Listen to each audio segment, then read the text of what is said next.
SDP ಅನ್ನೋದು ಒಂದು ಸ್ವತಂತ್ರ ರಾಜಕೀಯ ಪಕ್ಷವಾಗಿ ನಾವು ಚುನಾವಣೆಯಲ್ಲಿ ಸ್ಪರ್ಧೆ ಮಾಡ್ತೀವಿ. ನಾವು ಚುನಾವಣೆಯಲ್ಲಿ ಸ್ಪರ್ಧೆ ಮಾಡಿದ ತಕ್ಷಣ ಬಿಜೆಪಿ ಬಿ ಟೀಮ್ ಅಂತ ಯಾಕೆ ಹೇಳ್ಬೇಕು? ಈಗ ನೀವು ಬಜಪೆಯಲ್ಲಿ ನೋಡಿದ್ರೆ ನಮಗಿಂತ ಕಡಿಮೆ ಕಾಂಗ್ರೆಸ್ ನಮಗಿಂತ ಕಡಿಮೆ ಕಾಂಗ್ರೆಸ್ ತಗೊಂಡಿದ್ರೆ, ಹಾಗಾಗಿ ಕಾಂಗ್ರೆಸ್ ಬಿಜೆಪಿ ಬಿ ಟೀಮ್ ಅಂತ ಹೇಳಿದಂತ ನಾವು 2ನೇ ಸ್ಥಾನದಲ್ಲಿದ್ದೇವೆ ಸಾಕಷ್ಟು ಜಾಗದಲ್ಲಿ.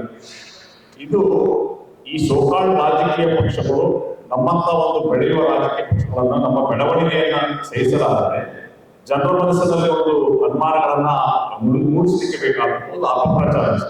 ಸೋಷಿಯಲ್ ಡೆಮೊಕ್ರಾಟಿಕ್ ಪಾರ್ಟಿ ಆಫ್ ಅತ್ಯಂತ ಹೆಚ್ಚು ನೈತಿಕತೆ ಇರುವಂತ ಚುನಾವಣೆಯಲ್ಲಿ ಹೋಗಲಿಕ್ಕೆ ಅತ್ಯಂತ ಹೆಚ್ಚು ನೈತಿಕತೆ ಕಾಂಗ್ರೆಸ್ಗಿಂತ ಬಿಜೆಪಿಗಿಂತ JDS ಇರುವಂತ ಪಕ್ಷ ಅಂದ್ರೆ SDP. ಯಾಕಂದ್ರೆ ನಾವು ತಳಮಟ್ಟದಲ್ಲಿ ಕೆಲಸ ಮಾಡೋದು ಜನರ ಸಂಕಷ್ಟಗಳಿಗೆ ಸದಾ ಮಿಡಿಯೋದು.